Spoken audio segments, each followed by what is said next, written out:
Hello, thanks for joining Math with Marcus. This question's from Course 1, 6th grade, and it's 2-17. Maria was putting together party favors, small bags of treats for each person, for her niece's birthday party. How nice, Maria. Thank you very much.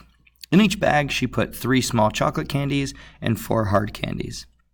If Maria had 12 bags, how many candies did she use in all? How could we represent this with a number expression?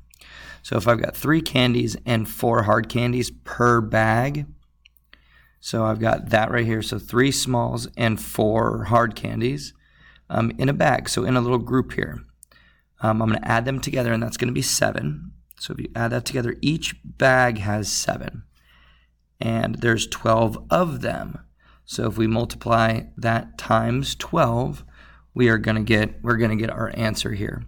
So what is 7 times 12? So I like doing this. So let's, instead of doing 12, let's multiply 7 10 times and 7 2 times. So 7 times 10 is 70, and 7 times 2 is 14. So 7 12 times is going to be 84. 84. So our answer is 84. Here is a number expression. This would work as well. And then here is our answer, 84 candies in total. Now this is pretty cool because, let's see, nope, this would be, we could have also done the multiplication this way. This is kind of cool. We could have done the 12 bags. This is just another way to think about it. And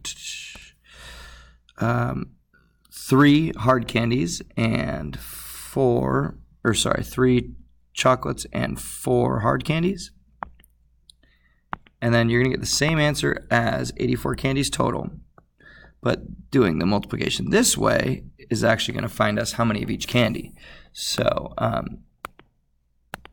12 bags with 3 chocolates. That would be 36 chocolates. And